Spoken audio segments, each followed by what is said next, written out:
ಸಾಕಲ್ವಾ?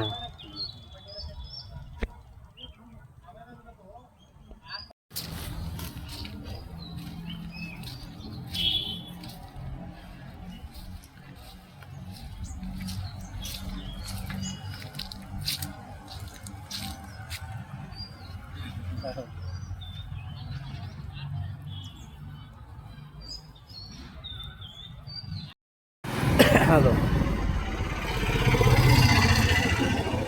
ಎಷ್ಟು ಗೊತ್ತಾ? ಸ್ವಲ್ಪ ಹಂಗೆ ಜೂಮ್ ಮಾಡು ಇಲ್ಲಿಂದ.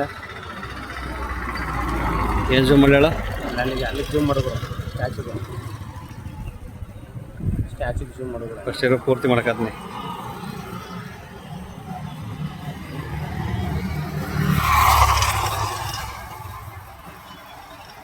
ಸಾಕಾ?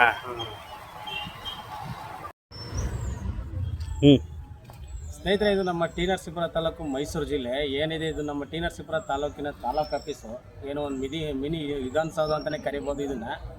ಆದರೂ ಕೂಡ 2019ರಲ್ಲಿ ಇಲ್ಲಿ ದಲಿತ ಸಂಘಟನೆಗಳ ಹೋರಾಟದಿಂದ ಬಾಬಾ ಸಾಹೇಬ್ ಅಂಬೇಡ್ಕರ್ ಅವರ ಸ್ಟ್ಯಾಚ್ಯು ಇಲ್ಲಿ ಉದ್ಘಾಟನೆ ಆಯಿತು. ಅದಾದ ನಂತರ ಈ ಏನಿದೆ ಇದು ಉದ್ಯಾನವನ, ಏನೋ ಒಂದು ಪಾರ್ಕ್ ರೀತಿ ಹಿಂದೆಗಡೆ ಆಗಿತ್ತು, ಮುಂದೆಗಡೆ ಇದನ್ನು ಇದು ಮಾಡಿ ವಿಧಾನಸೌಧ ಮತ್ತು ಎಲ್ಲ ಚೆನ್ನಾಗಿ ಕಾಣಲಿ ಅಂತ ಇಲ್ಲೊಂದು ಪಾರ್ಕ್ ಉದ್ಯಾನವನ ಮಾಡಿದ್ರು.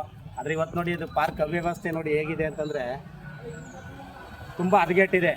ಇದು ಉದ್ಯಾನವನ ಅಲ್ಲ, ಈಗ ಕಾಡಾಗಿ ಪರಿವರ್ತನೆ ಆಗ್ತಿದೆ. ತಾಲೂಕು ಆಡಳಿತ ಮತ್ತು ಪುರಸಭೆ ಆಡಳಿತ ಇನ್ನಾದರೂ ಮುನ್ನೆ ಎಚ್ಚೆತ್ಕೊಂಡು ಈ ಒಂದು ಕಾಡಾಗಿರೋದನ್ನ ಉದ್ಯಾನವನ ಮಾಡಿದ್ರೆ ನಮ್ಮ ನರಸೀಪುರನೂ ಸುಂದರವಾಗಿರುತ್ತೆ ಮತ್ತು ತಾಲೂಕು ಆಫೀಸು ಕೂಡ ಸುಂದರವಾಗಿರುತ್ತೆ. ಮತ್ತು